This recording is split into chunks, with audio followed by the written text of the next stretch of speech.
নমস্কার। Help against hatred এর পেজে আপনাদের সকলকে স্বাগত জানাই। আজ শুভ দোল পূর্ণিমা। এই শুভ লগ্নে আমরা একটা স্বল্প সময়ের একটা ওয়েবিনার আয়োজন করেছি।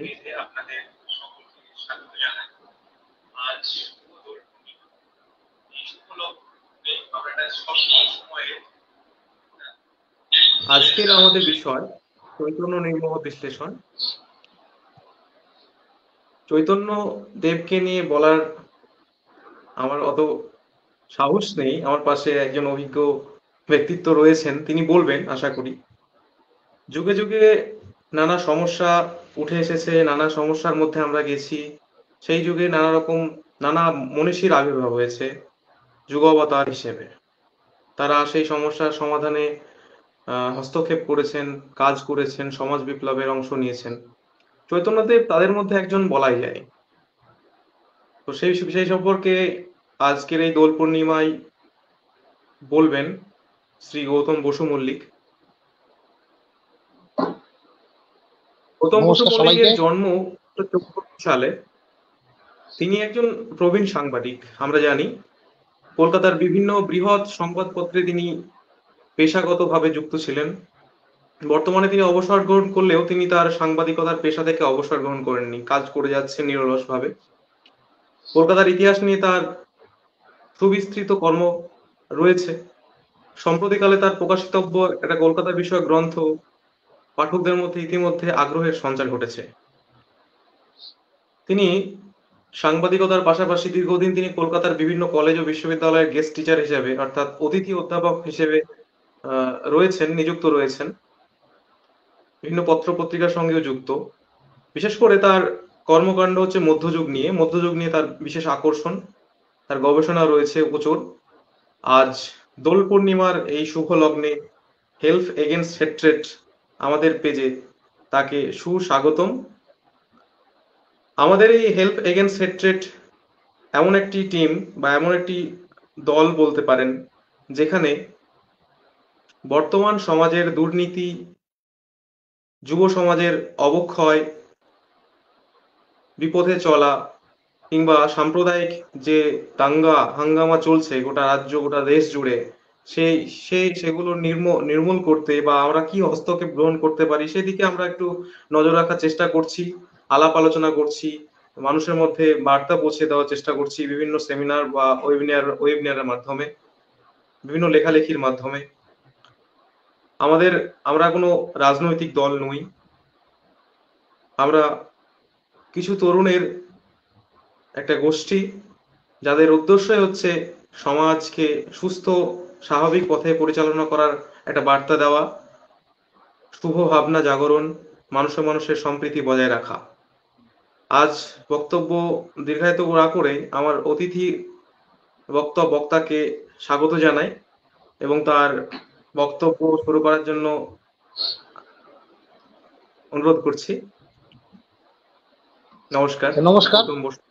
আচ্ছা, আমাদের আজকের বিষয় হলো আজকে দোল। সেই অর্থে যারা হিন্দু ধর্মাবলম্বী তাদের কাছে এটা একটা গুরুত্বপূর্ণ উৎসব বটেই। পুজো আছে এর মধ্যে একটা। অনেক সময় বিভিন্ন হিন্দু ঘরে এই দিনকে সত্যনারায়ণের পুজো হয়, সেটা আলাদা কথা। মানে ধর্ম এবং উৎসব দুটো একসঙ্গে জড়িয়ে গেছে। এবং আমরা যদি দেখি আমাদের ভারত, বিশেষ করে ভারতীয় উপমহাদেশ, সেখানেও বা অন্যান্য জায়গাতেও যেখানে প্রাচীন ধর্মগুলো রয়েছে বা যেখানে এখনো সেই অর্থে প্রতিষ্ঠিত ধর্ম নয়, অথচ আদিবাসীরা যে ধর্মাচরণ করে, তাকে ধর্ম কোন অর্থে বলবো কিনা জানি না, যে ধর্মাচরণ করে, সেখানেও যে উৎসবগুলো, সেগুলো একটা প্রধান অংশই কিন্তু রাজনীতি, এই ধর্মনীতিকে কেন্দ্র করে। ধর্মীয় যে বিভিন্ন রকমের পুজো ছিল বা আরাধনার পদ্ধতি ছিল, সেগুলোই কালক্রমে উৎসবে মানে সেগুলো সবগুলো নয়, তার মধ্যে কিছু কিছু উৎসবে রূপান্তরিত হয়েছে। আমি যদি মুসলিম সমাজের ক্ষেত্রে দেখি, যে তাদের যে এখন রমজান মাস চলছে, তারপর ঈদ হবে, এবং ঈদ একটা উৎসব। এই উৎসবটা কিন্তু তার উৎসটা হচ্ছে ধর্ম। আচ্ছা, এবার হিন্দু বাঙালির ক্ষেত্রে দেখি। হ্যাঁ, হিন্দু বাঙালির ক্ষেত্রে বা ভারতের অন্য বাঙালির ক্ষেত্রে নয় এটা, বা অন্য জায়গার ক্ষেত্রে নয়, শুধু বাঙালি হিন্দু বাঙালির ক্ষেত্রে দুর্গাপুজো একটা উৎসব। তার কারণটা হচ্ছে দুর্গাপুজো কিন্তু মূলত এসছে একটা ধর্মীয় কর্মকাণ্ড থেকে, একটা ধর্মীয় কর্মকাণ্ডে, যদিও সবই একই অংশের হিন্দু ধর্মের মধ্যে, তবুও কিন্তু বাঙালিদের মধ্যে এই শাক্ত পুজোর অর্থাৎ মানে মাদার গডেস যাকে ইংরেজিতে বলে, মানে মাতৃকা মূর্তি বা মাতৃকা দেবী, তার একটা আলাদা বেশি মানে মানে আধিক্য রয়েছে এখানে। আধিক্য রয়েছে বলতে কিরকম, এখানে কালী পুজো খুব ধুমধাম করে হয়, এখানে দুর্গা পুজো ধুমধাম করে হয়। যদি খুব কম সংখ্যায় দেখি অর্থাৎ স্কুল কলেজগুলোয়, সেখানে সরস্বতী পুজো ধুমধাম করে হয়। অর্থাৎ মাতৃকা দেবীর কিন্তু একটা আলাদা গুরুত্ব এখানে আছে। তুলনায় কিন্তু অন্যান্য যে পুরুষ দেবতাগুলো, শিবরাত্রি সেটাও হয় ঠিক, শিবরাত্রির মধ্যে, কিন্তু সেই অর্থে উৎসব নয়। আচ্ছা, বা অন্য যে পুরুষ দেবতার পুজো যেগুলো, সেগুলোর মধ্যে আমাদের এখানে খুব বড় করে কিছু তেমন হয় না। ইদানিংকালে শহরগুলোর মধ্যে ওই বড়লোক হওয়ার প্রবণতায় গণেশ পুজো বা কোনো বিশেষ বিশেষ অঞ্চল হলে কার্তিক পুজো, কিন্তু সেগুলো কোনোটাই উৎসব নয়। দুর্গা পুজো আর খানিকটা অংশ ধরলে কালী পুজো, এই দুটোই কিন্তু মূলত হিন্দু বাঙালিদের উৎসব। এবার কালী পুজোটা আবার আমাদের এখানে যেরকম শাক্তরা পুজো করছে, তখন কিন্তু উত্তর বলয় কেন্দ্রিক যে হিন্দু ধর্ম, উত্তর বলয় পশ্চিম অংশ এবং মধ্যাংশ বটে, দাক্ষিণাত্যের অংশটা একটু বাদ দিচ্ছি আমি, সেই জায়গা ছাড়া বাকি অংশে যেখানে, যেটাকে আর্যাবত বলা হচ্ছে, সেই জায়গায় আবার কিন্তু এই যে কালী পুজো বা দেওয়ালি, সেই দেওয়ালিটা আবার বৈষ্ণবদের পুজো। আবার তার মধ্যে অন্যান্য শাক্ত গল্প মিশে গেছে, সব রকম মিশিয়ে। আচ্ছা, আমরা চলে যাব এবার চৈতন্যে। হ্যাঁ, এবার চৈতন্যে যাব কি করতে, চৈতন্য কোন সময়। আচ্ছা, এবার আমরা বলে নিই যে আমাদের মধ্যে বহু মানুষ জন্মগ্রহণ করেন এবং তিনি তার কাজের দ্বারা তিনি প্রয়াত হবার পরেও আমরা তাকে মনে রাখি। কিন্তু এই মনে রাখাগুলোর কতগুলো আবার দিক আছে। আমরা কাকে কেমন করে মনে রাখবো? আমরা খুব খারাপ মানে কাজ করা লোককেও মনে রাখতে বাধ্য হই বা মনে থেকে যায়, কারণ তার সেই কাজের আতঙ্কগুলো, যেমন খুব স্পষ্টভাবেই বলা যায় গত শতকের 30-এর দশকে হিটলার বা মুসোলিনি, এদের আচরণগুলো, বা পরবর্তীকালে আরো কিছু কিছু মার্কিন প্রেসিডেন্ট আছেন যাদের নামগুলো মনে থাকে, কারণ তারা এমন এমন কাজ করেছেন যে কাজগুলো মানে মানুষের জীবনের পক্ষে খারাপ, কিন্তু তারা মনে থেকে গেছে, ইতিহাসে তারা থেকে গেছে। সে ভালো দিক না থাক, খারাপ দিক দিয়ে। আবার ভালো দিক দিয়েও বহু লোক কাজ করে গেছেন, যারা কেউ ধর্ম নিয়ে কাজ করেছেন, কেউ শিক্ষা নিয়ে কাজ করেছেন, কেউ বিজ্ঞান নিয়ে কাজ করেছেন, কেউ আরো অন্যান্য বিষয়, খেলাধুলো বা বিষয়ে কাজ করেছেন। এবং সেইখানে তিনি তার প্রয়াণের পরেও, আমরা যেমন প্রয়াণ হয়ে গেলে কেউ আর দুদিন পর আমার দুজন আত্মীয় স্বজন ছাড়া কেউ আর আমার নাম মনে রাখবে না, কিন্তু একজন যিনি কাজ করছেন, একজন যিনি বড় লেখক, একজন যিনি বড় বিজ্ঞানী বা বড় কোনো যে ধর্মচর্চার ক্ষেত্রেই হোক, যে কোনো ধর্মচর্চার ক্ষেত্রেই হোক, তাকে কিন্তু লোকে মনে রাখবে। এই যে মনে রাখার স্তরগুলো কিন্তু একটা নয়, অনেকগুলো মনে রাখার স্তর আছে। এই স্তরগুলো কাউকে কম জন মনে রাখে, কাউকে বেশি জন মনে রাখে, কাউকে হয়তো রাজ্যের লোক মনে রাখে, কাউকে মানে দেশের লোক মনে রাখে, কাউকে সারা বিশ্বের লোক মনে রাখে। এবার এই মনে রাখাগুলোর আবার কাদের মনে রাখা, তিনি যদি একটু উচ্চ ধরে সাহিত্য করেন বা বিজ্ঞানের লোক হন, তাহলে মনে রাখবে তাকে কিছু সাধারণ মানুষের গোষ্ঠী। আবার তিনি যদি খুব সাধারণ মানুষের জন্য কাজ করে থাকেন বা ভালো কিছু করে থাকেন, তাকে মনে রাখবে আরো কিছু বেশি লোক। এই করতে করতে আমরা উপরের স্তরে চলে যাব, যেখানে একজন মানুষ তাকে বেশি লোক মনে রাখছে। ঘটনাচক্রে দেখা যায় এই লোকগুলো সবই ধর্ম নিয়ে কাজ করেছেন।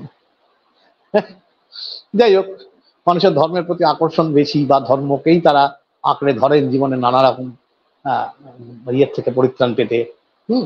ঠিক এইরকম একটা পর্ব, অর্থাৎ কোন একটা সমাজ যখন যে কোনো ভাবেই হোক বা যে কোনো কারণেই হোক তারা একটু দুর্দিনে আছে।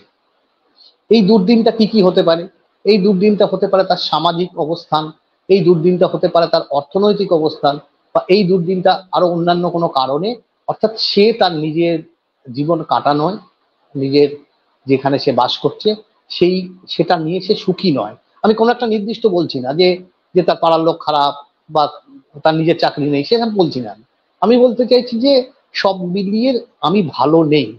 এই ভালো নেইটাই কিন্তু আমাদের যারা, আমি খুব স্পষ্টভাবেই বলে দিই এটা, আমি যেহেতু নিজে নিরীশ্বরবাদী, আমি তাদের ধর্ম ব্যবসায়ী বলি। এবং সেই ধর্ম ব্যবসায়ী তখন তারা কিছু ফাঁক পেতে রাখে।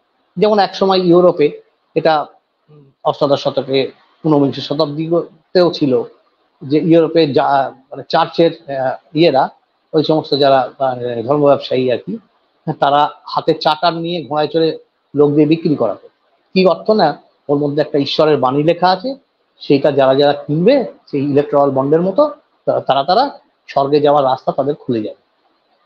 এই যে আচরণগুলো, এই ধর্মের আচরণ আমাদের এখানে ছিল, যে আমরা বেশ অনেকদিন আগে, হয়তো আমি জানি না যারা দর্শক দেখছেন তাদের বয়োগোষ্ঠী কত, তবু আমরা সত্যজিৎ রায়ের একটা ইয়ে দেখেছি। আমরাও মানে সেই দূরদর্শন সম্ভবত এটা ইয়ে হয়েছিল, দেখানো হয়েছিল। সেটা হচ্ছে সদ্গতি বলে, মুন্সি প্রেমচাঁদের একটি গল্প নিয়ে। তা সেই যে সমাজটা, অর্থাৎ যে সমাজের সংখ্যায় যারা তথাকথিত উচ্চবর্ণ, অভিজাত এবং বিত্তবান, এই তিনটেকে একসঙ্গে দেখতে হবে, তিনটেকে আলাদা করে দেখলে হবে না আজকের যুগে। একটু আগের যুগে আবার এগুলো পাল্টে গেছে খানিকটা, মানে অন্যরকম ছিল, সেটা পরে বলছি আমি। এই যে অভিজাত, অর্থযুক্ত, মানে ধনী এবং শিক্ষিত, এদের একটা অদ্ভুত ধরনের ত্রিশক্তি আঁতাত আছে। অর্থাৎ এই মানুষগুলো সবসময় তারা, তাদের প্রবণতা থাকবে যে যে গরিব স্তর যেটা আছে, সেই গরিব স্তরটাকে জিইয়ে রাখতে, মানে কখনো তারা চাইবে না সেই স্তরটা মরে যাক, তারা জিইয়ে রাখবে, কিন্তু তাদের যতটা সম্ভব তাদের শোষণ করা যায়। এটা চিরকালের নিয়ম, আজকে নতুন বলে কিছু না, এটা চিরকালের নিয়ম, এবং আজও সেটা বিভিন্ন আঙ্গিকে পরিবর্তিত হচ্ছে। ঠিক সেরকমই একটা বাংলার মধ্যযুগ, এটা একটা সময় আমরা ছোটবেলায় অন্তত জানি, এখন শব্দটা বলা হয় না, এটাকে বলা হতো অন্ধকার যুগ। এটা খুবই একটা আপত্তিকর শব্দ। তার কারণটা হচ্ছে, এটা যেহেতু সেই সময়কার ইতিহাস একটা বড় অংশ লিখেছেন হিন্দু ইতিহাসবিদ এবং কিছু ইংরেজি ইতিহাসবিদ, সেখানে তাদের একটা ভিন্ন প্রবণতা থেকে তারা লিখেছেন, যেগুলো পরবর্তীকালে অবশ্যই সংশোধিত হয়েছে। এখন কেউ আর ইতিহাসের বা মানে ভারতের মধ্যযুগ বা বাংলার মধ্যযুগকে কেউ অন্ধকার যুগ বলে না। আর এখন তো নতুন ভাবে সেটা বাদও দেওয়া হয়েছে, সেটা যাই হোক, সে বাদ দিলাম। আমরা অন্তত মধ্যযুগ পড়েছি, আমার মধ্যযুগ নিয়ে নিজস্ব, মানে পুরো ভারতের নয়, আহ বাংলার বিশেষ করে, এবং বাংলার সংশ্লিষ্ট ওই পর্বটাকে আমার নিজস্ব একটু আগ্রহ আছে। আমি একটি ওয়েব পত্রিকাতে মানে ধারাবাহিকভাবে মালদার ইতিহাস লিখছি, ওই গৌর পান্ডুয়ার আর কি। যাই হোক, এবার এই যে সময়টা, এই সময়কাল, অর্থাৎ আমাদের এখানে মুসলিম আক্রমণ হয়েছে 1200 থেকে 1206 এরকম একটা সময়ের মধ্যে। সাল তারিখ নিয়ে কিছু ইয়ে আছে, আমি কোনো নির্দিষ্ট মতে যাচ্ছি না। আচ্ছা, এবার লক্ষণ সেনকে আক্রমণ করলো। লক্ষণ সেনকে প্রথমে 18 জন, পেছনে বড় সৈন্যবাহিনী, যাই হোক, ওদের অতর্কিত আক্রমণে লক্ষণ সেন পালিয়ে গেলেন। ইখতিয়ার উদ্দিন কিন্তু তাকে ধাওয়া করলো না, সে সোজা আস্তে আস্তে আস্তে আস্তে, তার মূল লক্ষ্য ছিল লক্ষণ সেনের রাজধানী। তার রাজধানী কোথায় না, তখন সেটাকে বলা হতো লক্ষণাবতী, কিন্তু এখন সেটাকে লখনৌতি বলে। সেই জায়গাগুলো আমি গেছি, অনেকবারই গেছি, যেহেতু মালদা গৌড়ে, সেই জায়গাগুলো গেছি আমি। ওই যে বারবার বললাম, এটা আমি এখানে বলিনি, আমি আসলে কলকাতার বাইরে আছি। আমি ল্যাপটপ সঙ্গে এনেছিলাম, কিন্তু এবং ল্যাপটপে কিছু ছবি এনেছিলাম আমি, এই যেগুলো বলছি আমি, এর একটা ছবি আমি এইগুলো দেখাতে পারতাম, যারা জাননি ওই জায়গা, মানে বাংলার মধ্যযুগ সম্পর্কে যাদের ধারণা খুব কম, তাদের কিছু ছবি আমি দেখানোর চেষ্টা করতাম, কিন্তু উপায় নেই, কারণ আমার এখানে যা হোটেলের ওই ওয়াইফাই সিস্টেম, তাতে আমি ল্যাপটপ মানে ইয়ে করতে পারছি না, যার ফলে বাধ্য হয়ে আমাকে মোবাইলেই বসতে হয়েছে। উপায় নেই, আর মোবাইলের ছবিগুলো নেই, কারণ আমি ভেবেছিলাম ওতে হয়ে যাবে, যা হয়নি, সেটা দুঃখজনক। যাই হোক, এই যে সেই সময়কার যে বাংলার অবস্থা, অর্থাৎ গৌড়ের যে রাজধানী, গৌড়ের যে বিভিন্ন প্রাসাদ, প্রাসাদ অবশ্য একটাই পাওয়া গেছে, বাকি পাওয়া গেছে মসজিদ। যাই হোক, সেগুলো দেখে দেখেও বহু ইংরেজ ইয়েরা শুরু করেছিলেন, আমাদের ভারতীয় ইতিহাসবিদরাও, বাঙালি ইতিহাসবিদরাও অনেকে সেই নিয়ে লিখেছে, দু বাংলারই। সেই লেখাগুলো থেকে আমরা যেটা খুব ইন্টারেস্টিং জিনিস জানতে পারি, সেটা হচ্ছে যে ওই পর্বটা কিন্তু, মানে ওই পর্বে এর একটা বড় প্রমাণ দেখতে পাই আমরা রাখাল দাস বন্দ্যোপাধ্যায়, রাখাল দাস বর্তমানে যেহেতু প্রত্নতাত্ত্বিক ছিলেন, তিনি ওই বাংলার ইতিহাসে একটা লম্বা করে স্টেটমেন্ট, মানে স্টেটমেন্ট বলবো না, ওই এক তালিকা, কিন্তু তালিকার মতো সাজিয়ে নয়, পরপর লিখে গেছেন ওই যুগে কি কি মসজিদ পাওয়া গেছে তার একটা মানে কি বলবো, মানে আপাত তালিকা উনি যা পেয়েছেন তার উপরেও যোগ হয়েছে অনেক, পরে পরে কিছু যোগ হয়েছে, কিছু রজনীকান্ত লিখেছে, রজনীকান্ত আগে লিখেছেন অবশ্য বোধহয়, চক্রবর্তী লিখেছেন, রজনীকান্ত কিছু তাম্র শাসনের পাঠ দেখিয়েছেন হিন্দু যুগের। এই যে ইতিহাসগুলো থেকে আমরা সমকালীন একটা ছবি পাচ্ছি। এবার বাংলা যে বাংলা বা ভারত একটা সময় খুব সমৃদ্ধ ছিল বলে একটা প্রচার আছে, এবং সেটা খুব ভুল নয়। কতখানি সারা বিশ্বে প্রধান কিনা সেটা আমি তুল্যমূল্য বিচারে বলতে পারবো না, কারণ আমি তো আন্তর্জাতিক ইতিহাস বা অর্থনীতি নিয়ে পড়াশোনা করিনি। আমার আগ্রহে আমি ইতিহাস নিয়ে একটু পড়াশোনা করি, আর বাংলা সাবজেক্ট নিয়ে। যাই হোক, তা তাহলেও কিন্তু এখানকার মশলার একটা সুনাম ছিল, এবং সেই মশলার সুনামের কারণে এখানকার সঙ্গে বাণিজ্য কিন্তু দীর্ঘকালই ছিল। চীন হোক বা অন্যান্য দেশ, আমেরিকান মানে দেশগুলো যে ভাস্কো দা গামা এসছেন, সেও তো মূলত সেই ইয়ের জন্যই, ব্যবসা বাণিজ্যের রাস্তা খোলার জন্য। তখন সুয়েজ খাল হয়নি, অনেক ঘুরে ঘুরে আসতে হতো, তারা জানতো না ঠিক এই দেশটার নাম কি, যে কারণে ওয়েস্ট ইন্ডিজের নামই হয়ে গেল ওয়েস্ট ইন্ডিজ, তারা ওটাকে প্রথমে ইন্ডিয়া ভেবেছিল। হ্যাঁ, ইন্দাস সিভিলাইজেশনের যে রাষ্ট্র। যাই হোক, এবার বাংলার ক্ষেত্রে যেটা হলো সেটা হচ্ছে চৈতন্য জন্মালেন এমন একটা সময়, যে সময় ইখতিয়ার উদ্দিন প্রবলভাবে ইখতিয়ার উদ্দিন এবং তার পরবর্তী জেনারেশনের মানে যারা প্রজন্ম, তারা বাংলার সিংহাসন দখল করলো, বাংলায় সুলতানি স্থাপন হলো। এবং ওই মোটামুটি 1340-এর আশপাশ থেকে, অর্থাৎ 1206 যদি উনি ইয়েতে চলে যান, তিনি অল্পদিন পর ইখতিয়ার উদ্দিন মারা যান। তারপর একে একে ওই দিল্লি শাসনকর্তারাই রাজত্ব করছিল তাদের দূত হিসেবে, মানে এখানে তারা সুবেদার ছিলেন। তারপরে মোটামুটি 1340-40 নাগাদ প্রথম তারা বাংলা স্বাধীন হলো। অর্থাৎ তখন কিন্তু রাজধানী গৌড়ে নয়, ইয়েতে পান্ডুয়াতে। প্রথমে ওই গৌড়ের কাছে ইয়েতে লক্ষণাবতী, সেখান থেকে পান্ডুয়া, পান্ডুয়া থেকে আবার গৌড়, গৌড় থেকে কিছুদিন ওই তান্দ্রা, অল্পদিন তান্দ্রা থেকে আবার গৌড়ে কিছুদিন, সেখান থেকে পান্ডুয়া, তারপর আস্তে আস্তে আস্তে আস্তে মানে পান্ডুয়া পরিত্যক্ত হলো। এবার রাজধানীগুলো আস্তে আস্তে তারপরে মুর্শিদাবাদ, ঢাকা, এইসব জায়গায় চলে এলো। এবং মুঘল যুগে কিছুদিন পরপরই মুর্শিদাবাদে চলে আসে, ঢাকা প্রথমে, তারপর মুর্শিদাবাদে চলে আসে। এবং বাংলা মানে ইংরেজরা জেতার আগে অবধি বাংলার রাজধানী হয়ে গেছিল মুর্শিদাবাদ। আমার মুর্শিদাবাদ বাংলার পুরনো রাজধানী বটে, কারণ কর্ণ সুবর্ণর একটা অংশ, যদিও পালাদের আগে সে পালাদেরও কোনো নির্দিষ্ট রাজধানী ছিল না, তারা ঘুরে ঘুরে রাজধানী করেছে। সব জায়গাতে এর অনেকগুলো কারণ ছিল, ভৌগোলিক কারণ ছাড়াও অন্য কারণ ছিল। যাই হোক, মানে মানে রাষ্ট্রনৈতিক এবং ধর্মনৈতিক কিছু কারণ ছিল, যেসব কারণের জন্য তারা এক জায়গায় রাজধানী করতো না। যে জন্য আমরা যা পেয়েছি তাতে করে ইংরেজ আমল বা তার পরবর্তী যুগের বিপুল বিপুল মানে বিশাল সাইজের প্রাসাদ আমরা পেয়েছি, কিন্তু ইসলাম যুগ বা তার পূর্ববর্তী সময় আমরা সেরকম বড় প্রাসাদ খুব পাইনি। কিছু পেয়েছি বটে, কিন্তু খুব বিশাল নয়। তার কারণ তারা এক জায়গায় বিপুল টাকা মানে লগ্নি করে তারা বড় প্রাসাদ খুব একটা করতেন না। কারণ লক্ষণ সেনের মানে আমি যেটুকু বাঙালির ইতিহাস থেকে বলছি, লক্ষণ সেনের যে মানে প্রাসাদের কথা বলা হচ্ছে মানে নবদ্বীপে, সেটা ছিল প্রায় বাঁশের তৈরি, মানে ইয়ের নয়, মানে মানে ইটের গাঁথনির নয়। এবং সেটা লিখছেন তিনি, মানে আমাদের নিরঞ্জন রায় লিখেছেন সেটা, যে ওটা বাঁশের মানে একটা দুর্গ বা রাজধানী, মানে রাজপ্রাসাদ টাইপের ছিল, বাঁশের তৈরি। হয়তো সুন্দর খুব, আমরা জানি না কেউ, কারণ সে নবদ্বীপই নেই এখন আর। কারণ এখন যে নবদ্বীপ হয়েছে তা তো গঙ্গার গতিপথ পাল্টে গেছে, অনেক কিছু আছে, সে বিতর্কে আমি যাচ্ছি না। যাই হোক, হ্যাঁ, নবদ্বীপ আসবে আমাদের আলোচনায়। এবার নবদ্বীপে যখন জন্মালেন 1486-তে, তখনও কিন্তু ইসলাম শাসন, মাঝখানে একবার ওপরের দিকে কিছুদিন গণেশ হয়েছিলেন, কিন্তু সে খুবই অল্প, গণেশের ছেলেও মুসলিম হয়ে যান, যার ফলে বাংলায় হিন্দু শাসন সেই অর্থে একটা দীর্ঘ সময় ছিল না।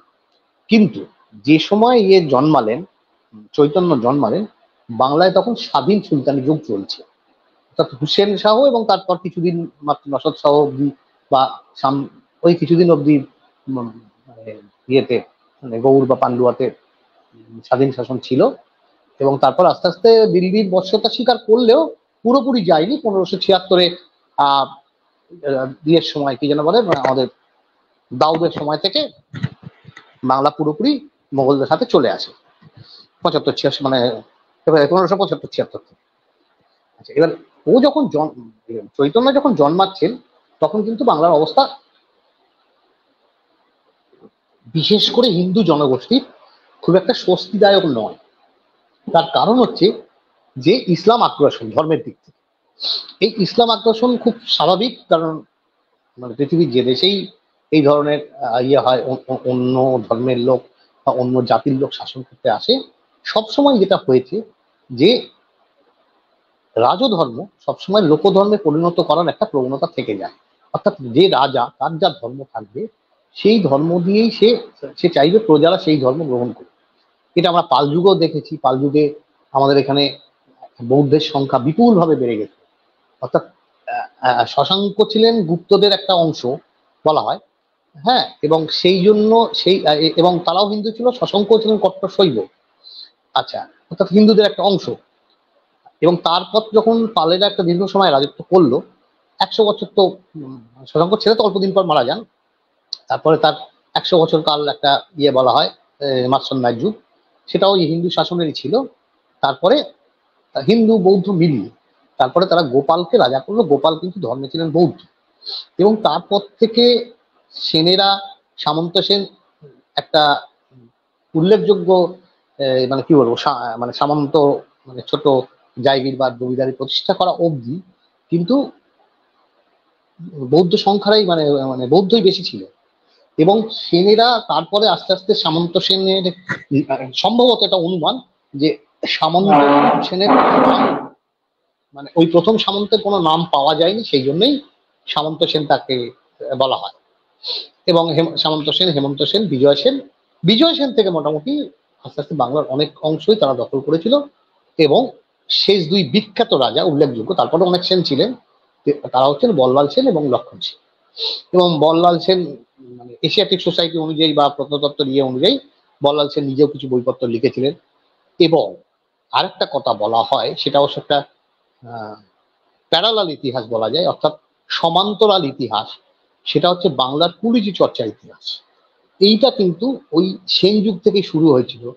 তার একটা অন্যরকম কারণ বলা যায়, যারা ইয়ে টিয়ে পড়েন, কোষাম্বর গোস্বামী পড়েন বা অন্যান্য বই পড়েন তারা জানেন হয়তো যে বৌদ্ধ ধর্মে কোনো জাতিভেদ প্রথা নেই।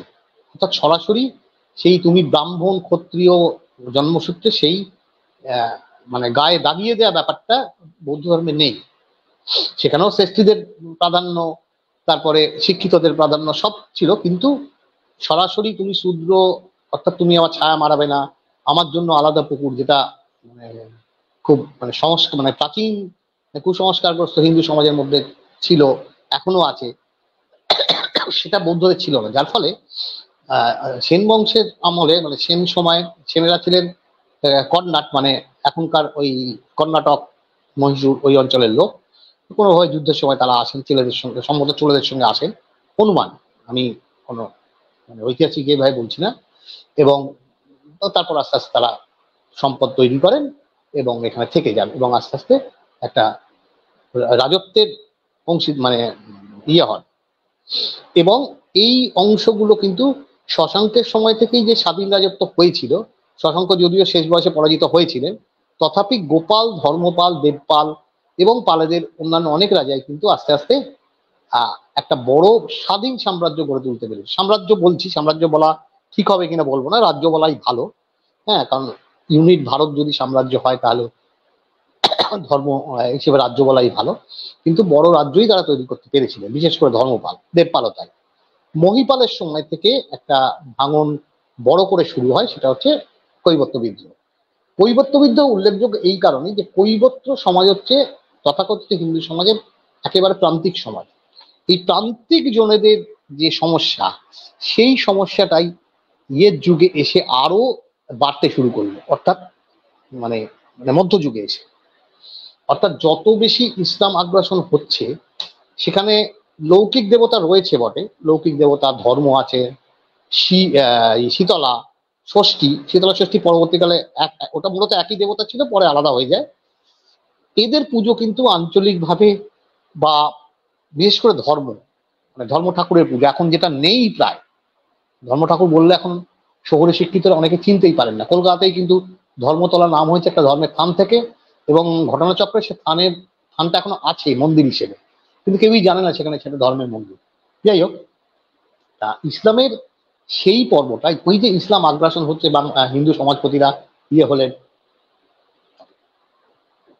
তারপরে একটা ছিল, যেটা ছিল হুসেন শাহর নামটা আমরা হিন্দু বাঙালি বা পশ্চিমবঙ্গের বাঙালিরা বা পূর্ববঙ্গের বাঙালিরা, মানে আমি বলছি একক বাঙালিরা আর কি, মানে এক বাংলার, তারা যতটা জানেন, হুসেন শাহ কিন্তু জানার বেসিক বা প্রধান কারণ হচ্ছে চৈতন্যর জীবনের সঙ্গে তার জীবন সময়কাল মিলে গেছে বলেই।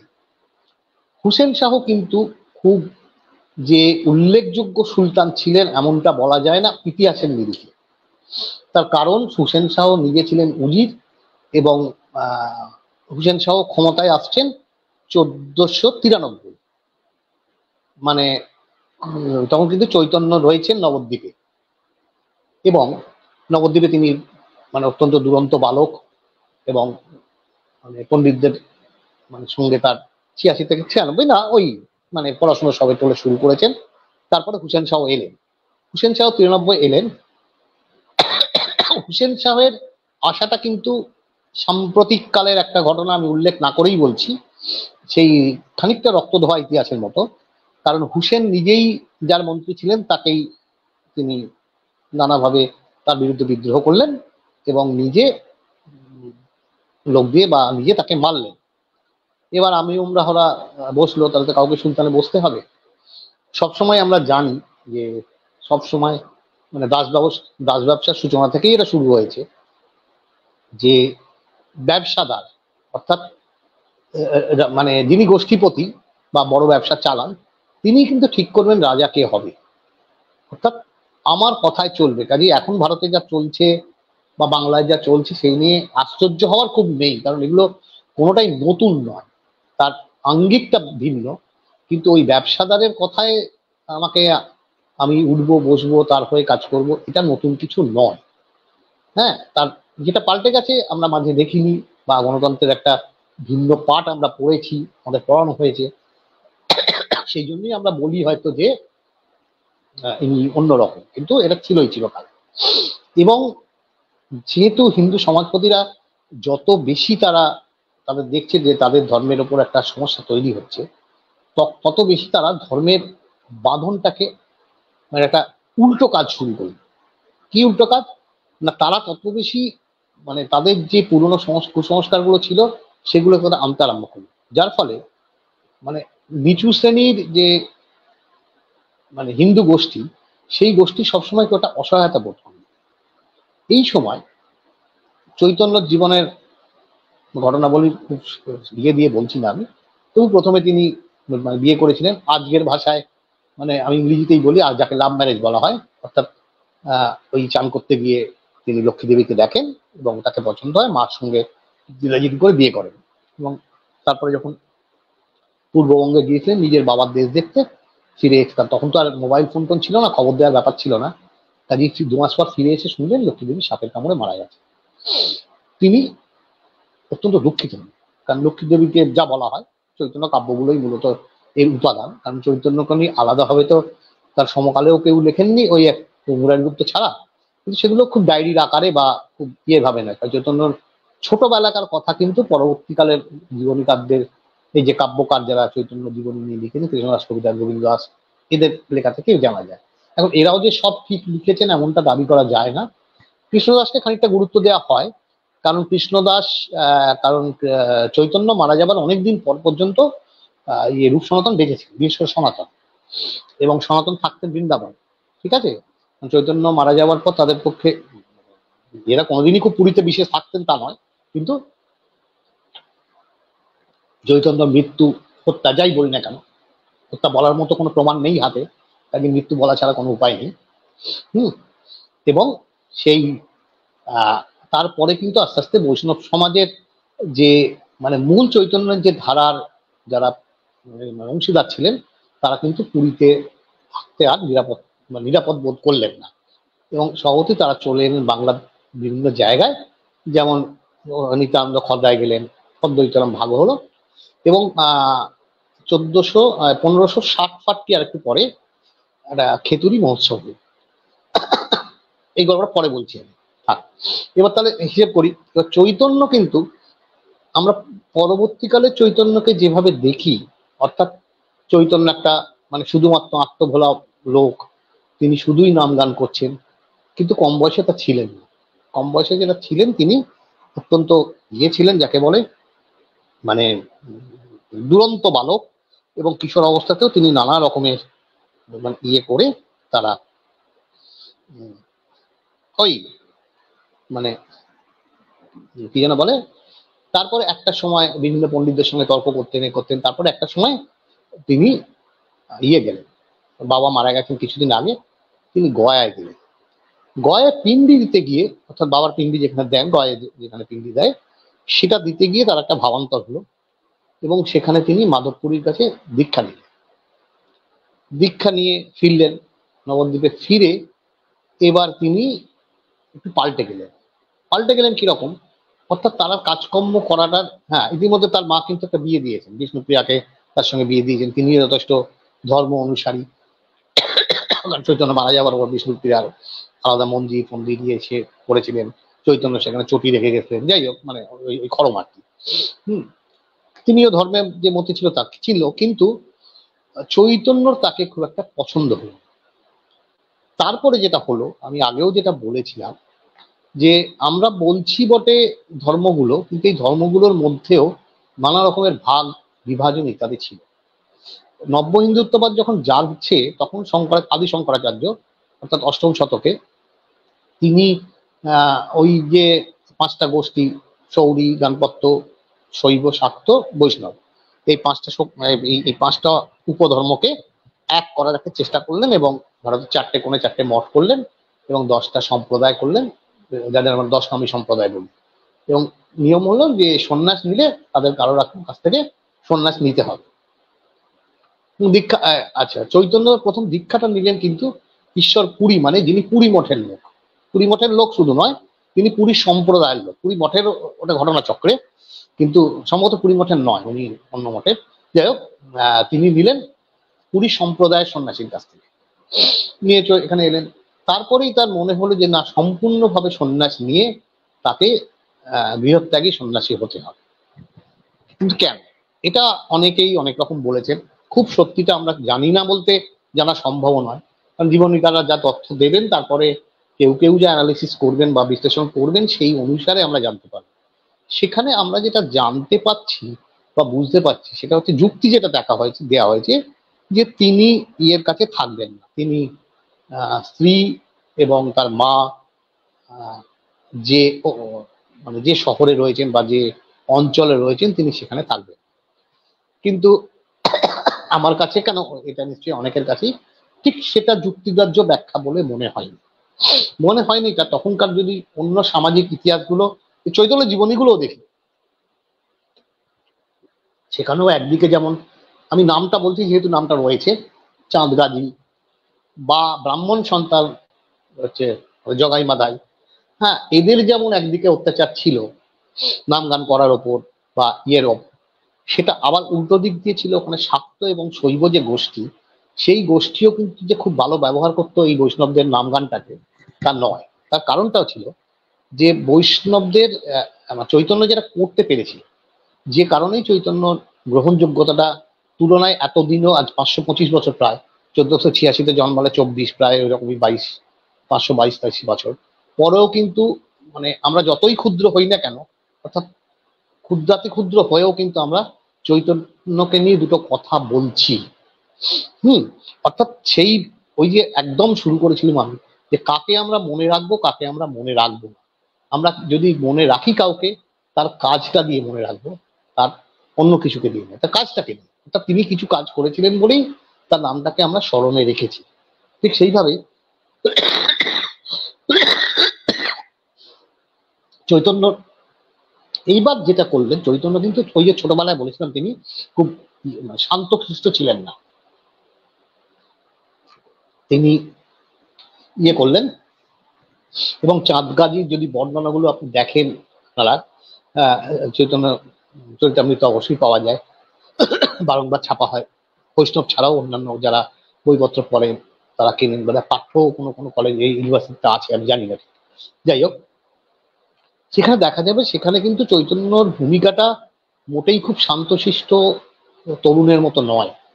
মানে একেবারেই যদি আজকের ভাষায় বলি, মানে সেই অ্যাগ্রেসিভ যে ভূমিকা, এবং সেই ভূমিকাই তিনি গ্রহণ করেছিলেন। তুলনায় কিন্তু নিত্যানন্দ তা ছিলেন না, মানে নিত্যানন্দের ক্ষেত্রে সেরকম কিছু বর্ণনা আমরা পাই না। হুম, তিনি চৈতন্যকে নানা কারণে তিনি বা অদ্বৈত বিভিন্ন পরামর্শ দিতেন, কোনো কোনো ক্ষেত্রে কিছু কিছু সতর্কতা দিতেন, কিন্তু সেই অর্থে মানে চৈতন্য কিন্তু চলতেন নিজের পথে। এবং এই যে গান, নাম গানের ব্যাপারটা ছিল, এখানে পুজোটা খুব গুরুত্বপূর্ণ নয়। অর্থাৎ দু একটা উৎসব টুৎসবে তারা ছোটখাটো দু একটা মানে ওই পুজোর মতো একটা কিছু করবে, কিন্তু সেখানে মূল জিনিস হবে নাম গান এবং ওই ভান্ডার খাওয়া, অর্থাৎ সামান্য কিছু। কারণ গরিব মানুষ যারা সারাদিন ধরে আসবেন, এইবার চৈতন্য ইয়েটা কি ছিল, তিনি এমনই একটা ধর্ম তো শুধু করতে পারতেন যে ধর্মটা শুধুমাত্র ওই যেমন অন্যান্য ধর্মের ক্ষেত্রে আছে যে একটা গোষ্ঠীর মধ্যে সীমাবদ্ধ। তিনি কিন্তু হিন্দু ধর্মে থেকেও আলাদা করে হিন্দু ধর্ম থেকে বেরিয়ে যাচ্ছেন না, ঠিক আছে। তিনি তার মধ্যে থেকেই তার যে একটা মানে শাখা রয়েছে, সেই শাখাটাকে তিনি এতটাই মানে বিকশিত করলেন, এবং সেই বিকশিত করে সেটাকে একটা ধর্মে তিনি পরিবর্তন মানে পরিণত করলেন, যেটা হচ্ছে আলাদাভাবে গৌড়ীয় বৈষ্ণব ধর্ম। অর্থাৎ বাংলায় যে বিভিন্ন বাংলার বাইরে বা ভারতের অন্যান্য জায়গায় যে বিষ্ণু পুজোর রীতিটা আছে, যেভাবে মানে আমাদের এখানে যারা বাঙালি আছেন, হিন্দু বাঙালি আছেন, তারা জানেন যে সত্যনারায়ণ পুজো যেমন, সে একটা নারায়ণ শিলা, তার হাজার রকমের ফল, মিষ্টি, তারপরে ফুল ইত্যাদি দিয়ে, এবং ব্রাহ্মণ পণ্ডিত ছাড়া আর কেউ সেখানে পৌরোহিত্য করতে পারবেন না। এই যে একটা যাগযজ্ঞের বড় ব্যাপার, সেই বড় ব্যাপারটা কিন্তু চৈতন্য তুলে দিতে গেল। অর্থাৎ নাম গান করলেই তোমার, যে কথাটা কিন্তু বহুকাল আগে একটি মানুষ বলেছিলেন, তিনি হচ্ছেন বুদ্ধ। এবং বুদ্ধের এই যে জাতপাতহীন শুধুমাত্র এবং পুজোহীন, শুধুমাত্র কতগুলো জীবনের আচরণ পাল্টে একটা মানুষ ভালো থাকতে পারে। আমি বলছি না যে যে ইয়েতে গিয়ে, কারণ পরলোক আছে কি না আছে সে নিয়ে কোনো বিতর্কের কোনো মীমাংসা হয়নি, ঠিক আছে। অর্থাৎ মানুষের জীবন যদি বিজ্ঞান ধরি, তাহলে একটা মানুষ যতক্ষণ তিনি জীবিত আছেন ততক্ষণই তার কাজকর্ম, তিনি মারা যাওয়ার পর তার কোনো অস্তিত্ব থাকছে না। কিন্তু এইখানে ব্যতিক্রমটা হচ্ছে যেটা, সেটা হচ্ছে বৈষ্ণব ধর্ম। গৌড়ীয় বৈষ্ণব তত্ত্বে কিন্তু মৃত্যু, অর্থাৎ ঠিক মৃত্যু বলবো না, যদি বৈষ্ণব পদাবলী আমরা পড়ি সেখানে দেখবো কৃষ্ণের জীবনী নিয়ে যে কাহিনীগুলো আছে সেখানে অনেকগুলো ভাগ আছে, যেমন পূর্বরাগ, অনুরাগ, আপেক্ষানুরাগ, হ্যাঁ, এবং তারপরে তারও অনেকগুলো পরপর ভাগ আছে, বিভিন্ন কবি বিভিন্ন লিখেছেন, এবং শেষটা হচ্ছে ভাব সম্মিলন।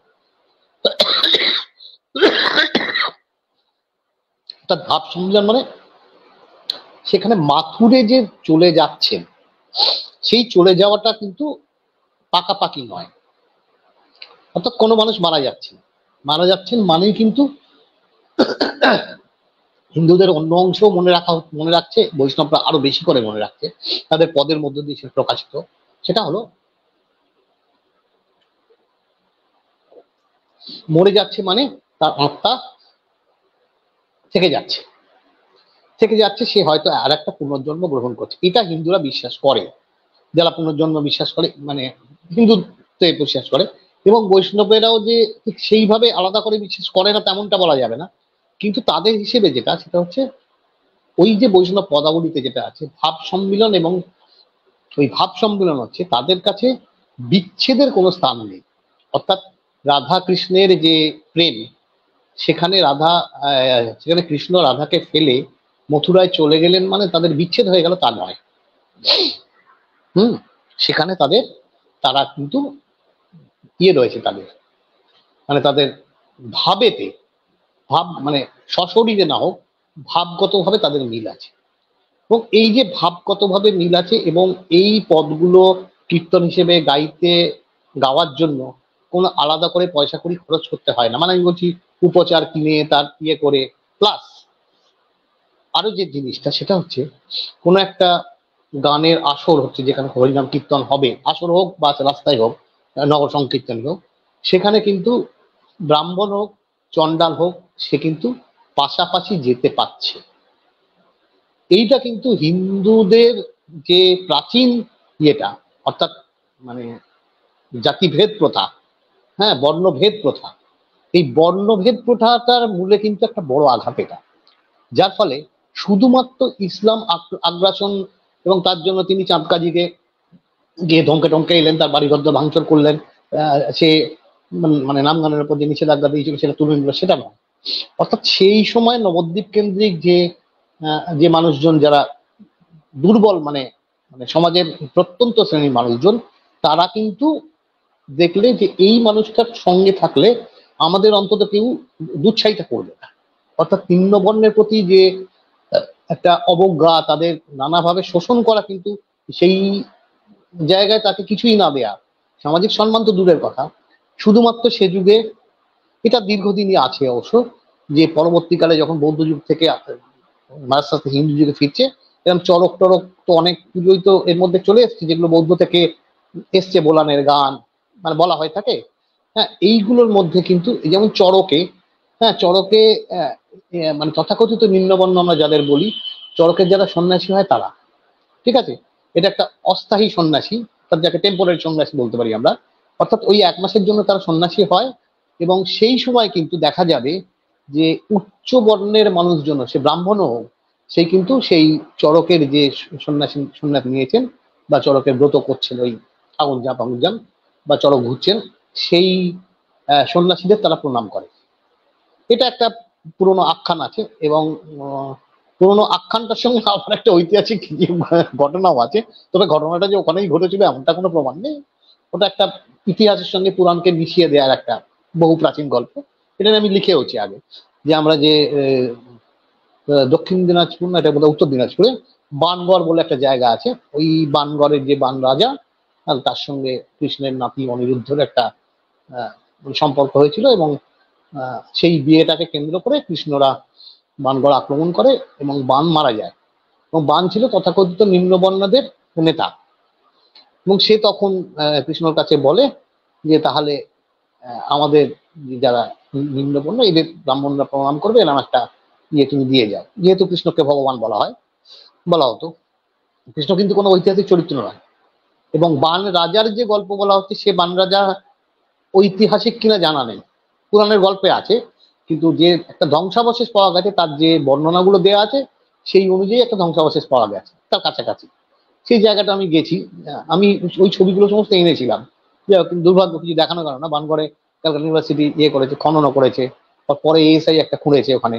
হুম, যাই হোক, পরের খননটা অবশ্য যখন খুঁড়ছে তখন আমরা গেছিলাম। যাই হোক, এবার কি আর কি পাওয়া গেছে সেটা খুব, এটা আমার ভুলে গেছে, দেখেছিলাম ওদের রিপোর্টটা।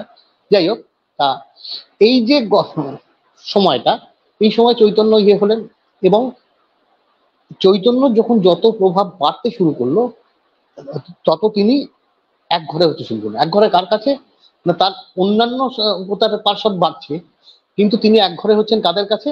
তিনি এক ঘরে হচ্ছেন তথাকথিত তখনকার দিনের যে হিন্দু সমাজ তাদের কাছে।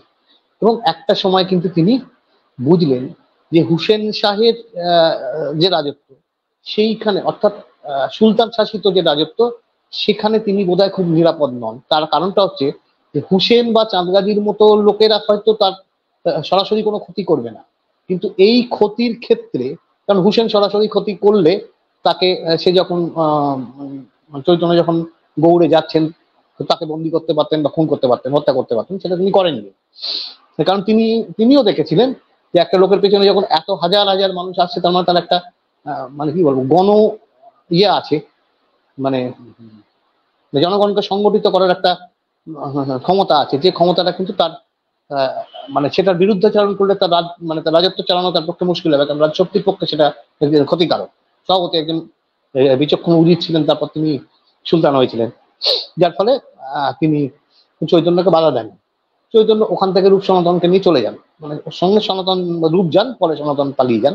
যাই হোক, এবার এই যে লোকজনগুলো, হুম এবার এই লোকজনগুলো, এবার চৈতন্য ওখানে গেলেন এবং যা তখনকার দিনে যা ছিল সেই একইভাবে তিনি ওখান প্রতাপরুদ্র ওর শিষ্য হয়ে দাঁড়ালো এবং তার ফলে ওখানকার রাজনীতিতে তিনি জড়িয়ে পড়লেন।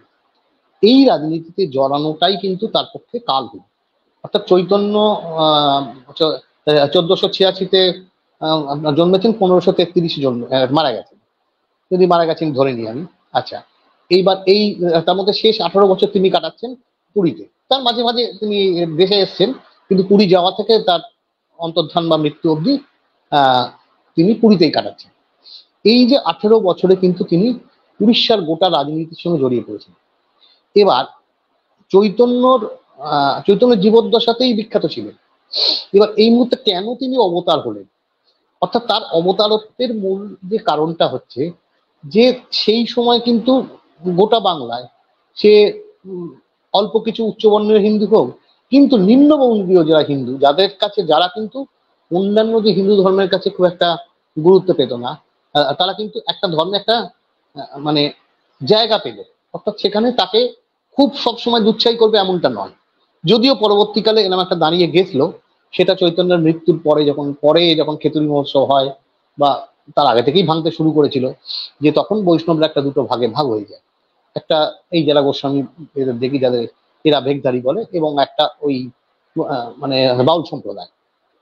এবং তারপরে তার কিছুদিন পর, কিছুদিন না বেশ কিছুদিন পর, অর্থাৎ মানে চৈতন্য মারা গেছেন 1533, আর লালন জন্মেছেন 1772, হ্যাঁ ওই রকম সময়, অর্থাৎ যে বছরে রামমোহন জন্মেছেন। হ্যাঁ, এবার লালন তখন ওই যে বৈষ্ণব দর্শন, অর্থাৎ এর মধ্যে কিন্তু বহু বৈষ্ণব কবি তাদের কাব্য লিখছেন। লালন সেই দর্শনগুলো, তিনি এমনিতে সম্ভবত নিরক্ষর ছিলেন, কিন্তু গ্রাম্যভাবে ঠিক একই কারণে আচ্ছা লালন কিন্তু সেগুলো গ্রহণ করে তাকে দিয়ে গান লিখেছেন, এবং সেটা সাধারণ মানুষজনের কাছে, অর্থাৎ একেবারেই নিম্নবর্ণ এবং দরিদ্র সেই মানুষজনের কাছে বিপুল পরিচিতি লাভ করেছে। ঠিক আছে, এখনো আমরা লালনের গান শুনি, অর্থাৎ তিনিও কিন্তু একটা যুগপুরুষ। অর্থাৎ তার গানের ধর্ম বা তার গানের যে গঠন, তার সঙ্গে আমি একমত না হতে পারি, হ্যাঁ, কিন্তু আমি অস্বীকার করতে পারবো না। ঠিক একই কারণে চৈতন্য মানে অবতার হিসেবে স্বীকৃত হয়েছেন, কারণ তিনি সেই পর্বকালে যে দর্শনটা তৈরি করতে পেরেছিল, অর্থাৎ দর্শনের যে জটিল তত্ত্বগুলো সেগুলো হয়তো আহ শিক্ষিত অভিজাত উচ্চবর্ণ ব্রাহ্মণের কাছে জন্য গ্রহণযোগ্য বা গ্রহণ তারা করতে পারবে, কিন্তু সহজ সরল যেটা, যে শুধু নাম গান করো, শুধু এই করো, হ্যাঁ, এই যে ছোট ছোট জিনিসগুলো, এই অর্থাৎ তোমাকে কেউ ইয়ে করবে না, মানে নিচু জাত বলে মানে তোমাকে ঘৃণা করবে না। অর্থাৎ মানুষের কর্মদক্ষতার জন্য তাদের মানে দূরত্ব থাকে, যে কেউ ভালো কাজ করে সে বেশি রোজগার করে, কেউ কম কাজ করতে পারে সে কম রোজগার করে, কিন্তু একইভাবে সে একই একই ধর্মের দুজনের রয়েছে, কিন্তু একজনকে আমি মাথায় তুলে নাচ্ছি, অন্যজনের পয়সা নেই বলে বা অন্যজন নিচু বর্ণ বলে তাকে আমি মানে দূরে সরিয়ে দিচ্ছি, সে ভালো কাজ জানলেও, সেটা তখনকার ছিল।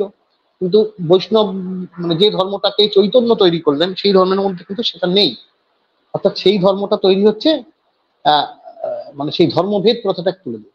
এটা ওখানকার নবদ্বীপের যে বাকি যে হিন্দুত্বের অংশটা, তাদের কাছেও কিন্তু খুব একটা ইয়ে লাগলো না, মানে মানে খুব ভালো লাগলো না, কারণ তারা সেই জাত প্রথার যে মানে ইয়েটাকে মানে ধরে তারা মানে ধর্মটাকে এগিয়ে নিয়ে যাওয়ার কথা ভাবছিলেন।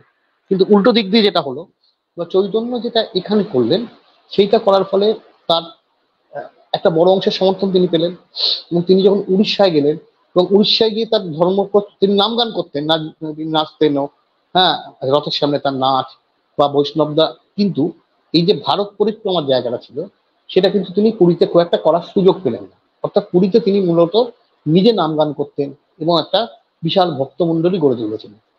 এবং এই ভক্তমণ্ডলী যা হয় সেটা মানে যেটা উড়িষ্যার যে মানে মূল পুরীর মন্দিরের যে পান্ডা গোষ্ঠী, এবং তাদের নিজস্ব একটা রাজনীতি ছিল, এবং মানে চৈতন্য যাচ্ছেন একটা বাইরে থেকে, সেখানে তিনি রাজাকে প্রভাবিত করছেন, এবং সেই অনুযায়ী পান্ডাদের যে একাধিপত্য, সেখানে কিছু সমস্যা তৈরি হচ্ছে।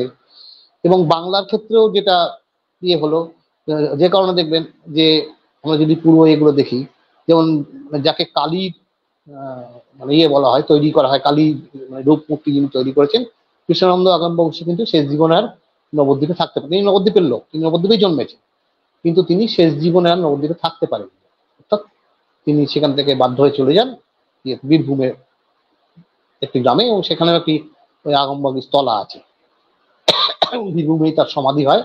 সে সমাধি আমি গেছিও সেখানে, আমি গেছিও, সেগুলো ছবি টবিও তুলেছিলাম। সেখানে তাকে বলা হয় একটা কথা, জীবন্ত সমাধি যাই না সেগুলো সত্যি মিথ্যে, তবে মানে তিনি তার প্রয়াত তিনি প্রয়াত হন সেখানে। যাই হোক, আচ্ছা আমাদের সময় কি হয়ে গেছে? একটু মডারেটর বলো। হ্যাঁ, অনেকটাই আমরা এই অনুষ্ঠানের অন্তিম পর্যায়ে চলে এসেছি। হুম তো দর্শকদের এবার উদ্দেশ্যে বলবো, যারা বলো। দেখছেন, তো কোনো প্রশ্ন থাকলে তারা করতে পারেন। আমরা বক্তার কাছে সেই প্রশ্ন পৌঁছে দেব, এবং তার উত্তরও হয়তো আপনারা পেয়ে যাবেন। লাইভ আছে, আপনারা প্রশ্ন করতে পারেন। আর অনুষ্ঠান বেশি দীর্ঘায়িত আমরা করব না, খুব শেষ দিকেই চলে এসেছি অনুষ্ঠানের।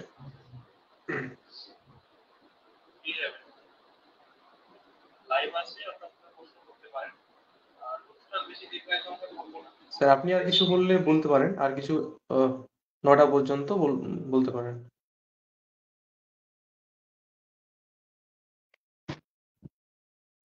মাইক আনমিউট করুন। যে প্রসঙ্গে এই আলোচনা, সেটা হচ্ছে চৈতন্যকে একটা নির্মোহ, অর্থাৎ কোনো একটা নির্দিষ্ট কোনো তাকে গায়ে কিছু মানে না চড়িয়ে, অর্থাৎ তাকে ব্যক্তি চৈতন্যকে ভাবা। এই ব্যক্তি চৈতন্যকে দেখুন, অবতার শব্দটা যদি তার গায়ে জুড়ে যায়, সেটা তিনি নিজে জোড়েননি, কারণ চৈতন্যের মধ্যেই আছে। সেখানে উড়িষ্যায় কিছু লোক তাকে বলছেন যে তুমি কৃষ্ণের অবতার, তিনি নিজেই তার প্রতিবাদ করছেন। কিন্তু তিনি তাকে অবতার হিসেবে দেখানোটা, আহ এই এই প্রবণতাটা এসছে অনেক পরে। এই প্রবণতাটা আগে আমরা বিভিন্ন কয়েকটা পুরাণে, যারা এই নিয়ে পড়াশোনা করেন তারা জানেন, বিভিন্ন পুরাণে অবতারের কথাগুলো থাকলেও ঠিক কটা অবতার তা স্পষ্টভাবে মানে আমাদের জানা ছিল না। মানে এখনো যদি বিভিন্ন পুরাণগুলো আমরা ধরি, তাহলে আমরা মানে বুঝতে অসুবিধা হবে। কিন্তু যদি এবং এই যে 10 অবতার শব্দটা এসছে, এই 10 অবতার শব্দটা আমরা খুব স্পষ্টভাবে পাচ্ছি খুব পরে, সেটা লক্ষণ সেনের রাজধানীতে জয়দেবের লেখায়। জয়দেবের গীত গোবিন্দের মধ্যে একটা মানে অংশ আছে, যেটা ওডিসি ড্যান্সের মধ্যে খুব জনপ্রিয় নাচ, একটা 10 অবতার নাচ। এবং সেই 10 অবতার সেখানে খুব স্পষ্টভাবে এবং অদ্ভুতভাবে জিনিস খেয়াল করবেন, যে এই 10 অবতারের মধ্যে এক অবতার, অর্থাৎ শেষ অবতার যিনি এখনো পর্যন্ত, কারণ মানে মানে বৈষ্ণবীয় তত্ত্ব অনুযায়ী শেষ অবতার এখনো আসেননি, কল্কি। নবম অবতার কিন্তু বুদ্ধ। এবার এই অবতারগুলোর মধ্যে কিন্তু শুধুমাত্র জীবিত চরিত্র একজন, তিনি হচ্ছেন বুদ্ধ। অর্থাৎ বাকি চরিত্রগুলো যদি দেখি, মৎস্য, কুর্ম, বরাহ, নৃসিংহ, এগুলো কোনো মনুষ্য চরিত্র নয়। আচ্ছা, এবার মানুষের চরিত্র শুরু হচ্ছে কোত্থেকে? বামন দিয়ে। বামন, পরশুরাম, রাম, কৃষ্ণ, বলরাম। এই মানে কৃষ্ণ নয়, কৃষ্ণ তো কৃষ্ণ তো অবতার স্বয়ং, এই মানে ভগবানের স্বয়ং, কৃষ্ণ নিজে ভগবান, তাহলে কৃষ্ণ অবতার নয়, বলরাম অবতার। এবার বলরাম যদি অবতার হয়, তাহলে হচ্ছে আচ্ছা পরশুরাম, রাম, বলরাম, বুদ্ধ, কল্কি। এই এতগুলোর মধ্যে কল্কির কথা বাদ দিলাম, তাকে আমরা চোখে দেখিনি এখন।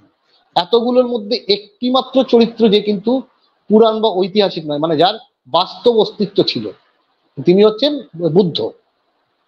আচ্ছা, এবার বুদ্ধ কে? না, বুদ্ধ একটা বিপরীত ধর্মের তিনি একটা প্রবক্তা, যে বিপরীত ধর্ম হিন্দু ধর্মকে গ্রাস করে নিয়েছিল। এবার তাকে কিভাবে ঢুকিয়ে নেওয়া হলো হিন্দু ধর্মের মধ্যে? তাকে একটা অবতার করে হিন্দু ধর্মের মধ্যে ঢুকিয়ে নেওয়া হলো। ঠিক আছে, ঠিক তেমনি ভাবেই এখন তো আর পুরাণ লেখা হয় না, বা জয়দেবের মতো কবিও নেই। কাজেই কৃষ্ণের পর, ভুল বলছি, বুদ্ধের পর আর কাউকে অবতার হিসেবে আইনত মানে সেইভাবে পুরাণ বা ইয়ের মধ্যে ঢোকানো সম্ভব নয়। কিন্তু মানুষ তার নিজের দিক থেকে, ওই যে বললাম কাকে মনে রাখবো আমরা, সেই দিক থেকে চৈতন্যকে তার যুগের নিরিখে, অর্থাৎ তিনি শুধু একটা ধর্ম পরিচয় করেছেন বলে বা মুসলমানদের সঙ্গে ধর্ম নিয়ে ঝগড়া করেছেন বলে নয়, এটা বারবার মাথায় রাখতে হবে।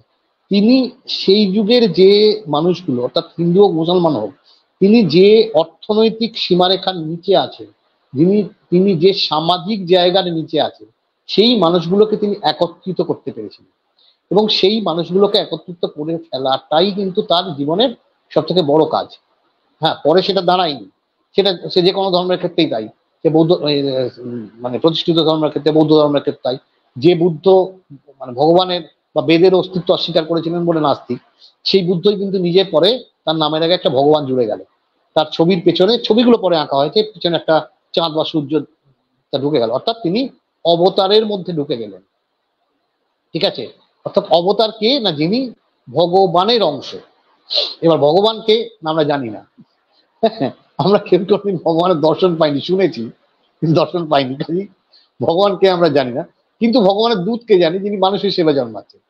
এবার মজা হচ্ছে, অবতার তত্ত্বে মানুষের চরিত্র কিন্তু একজনই, যিনি যিনি কিন্তু মানে সেই অর্থে হিন্দু নন। তাহলে চৈতন্যকে যখন গৌড়ীয় বৈষ্ণব এবং পরবর্তীকালে বাংলার সমাজ তাকে অবতার বলে মনে করছেন বা তাকে চিত্রিত করছেন, কৃষ্ণ জীবনীকাররাও করেছেন, সেইখানে অবতার শব্দটা আসবে তখন, মানে দেয়া হচ্ছে ঠিকই, কারণ তারা ঈশ্বরে বিশ্বাসী। কিন্তু যদি দেখা যায়, তিনি কিন্তু তত্ত্বগতভাবে অবতার তত্ত্বে ঢোকেন না, ঠিক যেমন ভাবেই অবতার তত্ত্বের মধ্যে ঢোকেন না রামকৃষ্ণদেব। কারণ রামকৃষ্ণের জীবনের ক্ষেত্রেও দেখবেন, রামকৃষ্ণ কালী সাধক ছিলেন, তিনি শাক্ত এবং তিনি সব ধর্মের উপাসনাই করেছেন। হ্যাঁ, তার তাহলে যৌক্তিকতা কি? তিনি তো নিজস্ব কোনো ধর্মমত প্রচার, রামকৃষ্ণ মিশন একসময় চেষ্টা করেছিলেন তারা রামকৃষ্ণাইট বলে, সেটা মানে অনেক পরে, কিন্তু যাই হোক, সেটা আমাদের এখন তো দেশের নিয়ম অন্য, তাতে কিছু মামলা মোকদ্দমা হয় এবং রামকৃষ্ণ মিশন পরাজিত হয়। যাই হোক, তারা হিন্দু ধর্মেরই অংশ। তাহলে রামকৃষ্ণদেব কোনো ধর্ম প্রচার করেন, ঠিক আছে। তিনি যেটা করেছেন সেটা করেছেন হচ্ছে কি, যে যজ্ঞ কেন্দ্রিক যে পুজো, সেই পুজোর বদলে হ্যাঁ সহজ সরল সাধারণ যে জীবনযাত্রার মধ্যে যে পুজো ঢুকে আছে, অর্থাৎ মেয়েরা বাড়িতে যে লক্ষ্মী ব্রত কথা পড়ে বা সন্ধ্যেবেলা বৃহস্পতিবার সন্ধে পুজো করে, এই মানে সন্ধে দেয়, সেই পুজোর যে জায়গাটা লুকিয়ে আছে, সেই জায়গার মধ্যে থেকেই কিন্তু ঈশ্বর অর্চনা সম্ভব। ঈশ্বর পাওয়া সম্ভব কিনা মানে আমি জানি না, আমি সে নিয়ে কোনো মন্তব্য করবো না। হ্যাঁ, কিন্তু ঈশ্বর অর্চনা যারা করছেন তারা ওদিক দিয়ে পাচ্ছে। এবার সেই কারণেই রামকৃষ্ণকেও একটা স্তর থেকে একটা প্লাস রামকৃষ্ণের যে সমস্ত উপদেশাবলী, সেগুলো অবশ্যই সব ধর্মের ক্ষেত্রেই প্রযোজ্য, একেবারেই সমাজ সম্পর্কিত। ঈশ্বরও আছে তার মধ্যে, কিন্তু সমাজের বিভিন্ন রকমের যে ইয়েগুলো সেই সম্পর্কিত। ঠিক আছে, এইবার এইগুলো ভেবে চিনতে দেখে আমরা কোনো মানুষকে, ওই যে বললাম মনে রাখবো, তাকে কিভাবে মনে রাখবো না, তার কাজ দিয়ে। কাজেই চৈতন্যকে অবতার হিসেবে মনে রাখবো, অথবা চৈতন্য একটা যুগ সন্ধিক্ষণের মানুষ, তিনি মানুষের জন্য কাজ করেছেন, অর্থাৎ তিনি তার আত্মসুখ বা নিজের মানে পরিচিতি বা পকেট ভরানোর জন্য কাজ করেনি। এই মানুষকেই আমরা মনে রাখবো। একই কথা রামকৃষ্ণের ক্ষেত্রে প্রযোজ্য। ঠিক সেই কারণে যে তত্ত্বগতভাবে বা হিন্দু তথাকথিত হিন্দু পুরাণ এর মধ্যে বা এর মধ্যে না থাকলে, বুদ্ধ তো অবতার হিসেবে স্বীকৃতি পেয়েছেন, সেটা অন্য কারণে।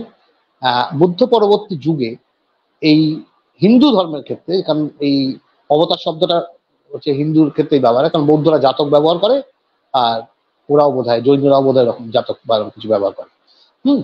আচ্ছা, এইবার হিন্দু ধর্মের ক্ষেত্রে অবতার শব্দটা ব্যবহার হয়। এই অবতার অর্থাৎ দেবতার অংশ থেকে তিনি জন্মগ্রহণ করছেন মানুষের শান্তি, কল্যাণ, মুক্তি ইত্যাদির জন্য। এরা শান্তি, কল্যাণ বা মুক্তির দিকটা তো যারা ঈশ্বর বিশ্বাসী তারা ভাববেন। আমরা যেটা ভাববো সেটা হচ্ছে তিনি মানুষের কতটা উপকার করেছেন, এবং মানুষের উপকার করতে করতেই একটা সময় এসে তারা সেই পর্বে উন্নীত হয়ে যান, যে পর্বে তাকে মানুষের থেকেও তাকে দেবতা হিসেবেই মানুষ চিহ্নিত করে। তিনি দেবতা নন, তিনি মানুষই। এই বলে আমি আমার বক্তব্য শেষ করছি। এ প্রসঙ্গে সুদীপ্ত রয় একটা প্রশ্ন করেছেন স্যার। চৈতন্যের জাতপাত বিরোধিতা বা সে সময় তার সীমাবদ্ধতা নিয়ে যদি কিছু বলেন। আচ্ছা, এটা আরজি দেখুন সুদীপ্ত। আচ্ছা, আর কি কি প্রশ্ন আছে? আপাতত একটা প্রশ্ন আছে, আর করলে আমি জানিয়ে দিচ্ছি। আচ্ছা, এবার সুদীপ্ত প্রশ্নটা একবার বলুন, একবার বলো। চৈতন্যের যে জাতপাত বিরোধিতা বা সে সময় তার সীমাবদ্ধতা। হ্যাঁ, এবার জাতপাত বিরোধী ওই যে যেটা প্রথমেই বললাম আমি যে আহ, মানে হিন্দু ধর্মের মধ্যে যে জাতের সমস্যাটা, অর্থাৎ এ ব্রাহ্মণ, ব্রাহ্মণ ছাড়া বাকি যারা, তারা সকলেই ব্রাহ্মণের সেবক। এবং ব্রাহ্মণ গোষ্ঠী, ব্রাহ্মণ শুধু বললে হবে না, অর্থাৎ যে গোষ্ঠী অভিজাত গোষ্ঠী, শুধু ব্রাহ্মণ তো পারবে না, এটা অভিজাত গোষ্ঠী এবং রাজন্য গোষ্ঠীর একটা মিলিত যোগ, সেই যোগ তারা দরিদ্রদের ইয়ে করত, কি বলে, শোষণ করত। এবং এই শোষণ সবভাবে, সামাজিকভাবেও শোষণ, অর্থনৈতিকভাবেও শোষণ। সেই জায়গা থেকে যে তথাকথিত বৈষ্ণব ধর্ম, বৈষ্ণবটাকে ধর্ম হিসেবে ধরা হয়, আলাদা হয় ঠিকই, কিন্তু বৈষ্ণব যেহেতু তাদের সাধন ভোজন পদ্ধতি এবং অন্যান্য অনেক কিছু আলাদা, সেইখানে কিন্তু যদিও পরবর্তীকালে বৈষ্ণবরা ভাগ হয়ে যান, কিন্তু প্রাথমিকভাবে বৈষ্ণবদের মধ্যে সেই ভাগটা ছিল না। যার ফলে জাতপাতের, যারা হিন্দুত্বের মধ্যে থেকেও তারা সেই জাতপাতের গণ্ডির যে সীমাবদ্ধতা বা এখান থেকে বেরিয়ে গেছে। এবার চৈতন্যের সীমাবদ্ধতা হচ্ছে যে চৈতন্য কিন্তু সমস্ত বাংলার মানুষকেই বৈষ্ণব ধর্মে দীক্ষিত করতে পারেননি, বা বৈষ্ণব মানে সেই সমস্ত বাংলার যে নিম্ন বর্ণের মানুষ, তাদের সেই দুর্দশাটাকে দূর করতে পারেননি। এবং একটা সময় পর তিনি আহ নবদ্বীপ ছেড়ে চলেও যান বা চলে যেতে বাধ্য হন। হ্যাঁ, এবং তিনি পুরীতেই তার, এবং পুরীতেও গিয়ে তিনি সমস্ত নিম্নবর্ণের মানুষকেই যে তিনি তার একত্রিত করতে পেরেছিলেন তাও না, সেটা তার সীমাবদ্ধতা। আচ্ছা, আর কোনো প্রশ্ন বা কিছু? আর আজকে আর কোনো প্রশ্ন নেই। ঠিক এ আছে। বিষয়ে আমরা পরবর্তীতে আলোচনা করব। অসংখ্য ধন্যবাদ আপনাকে, শ্রী শ্রদ্ধেয় গৌতম বসু মল্লিক, আমাদের মূল্যবান সময় দেওয়ার জন্য আপনার। আমরা অনেক জানলাম সমকালীন চৈতন্যদেব এবং তার সমকালীন ইতিহাস সম্পর্কে। পরবর্তীতে আমরা আরো অনুষ্ঠান করব হেল্প এগেইনস্ট হেট্রেড, সমাজ সংস্কারমূলক বা সমাজের সমস্যামূলক নানা রকম ইস্যু নিয়ে আমরা অনুষ্ঠান বা ওয়েবিনার বা সেমিনার করব। আমরা আশা করি আপনাদেরকে সকলকেই পাবো অনুষ্ঠানে। এভাবে আমাদের সঙ্গে জুড়ে থাকুন। সকলে যেখানে থাকছেন ভালো থাকুন, সুস্থ থাকুন, এই কামনা করি। আবারও ধন্যবাদ জানাই শ্রদ্ধেয় শ্রী গৌতম বসু মল্লিককে, আমাদেরকে চৈতন্য নির্মোহ এবং তার সমকালীন ইতিহাস সম্পর্কে যথেষ্ট তথ্য দিয়ে আলোচনা সমৃদ্ধ করেছেন এবং আমরা জেনে ঋদ্ধ হয়েছি। এবং পরবর্তীতে যারা দেখবেন এই লাইভ, তারা আরো হয়তো জানতে পারবেন। সকল শ্রোতাদের অনেক অনেক ধন্যবাদ। পরবর্তীতে অন্য কোনো একটা আলোচনায় আবার আপনাদের আগাম আমন্ত্রণ রইল। সকলে ভালো থাকবেন, সুস্থ থাকবেন, এই বলে আজকের মতো লাইভ শেষ করছি। ধন্যবাদ।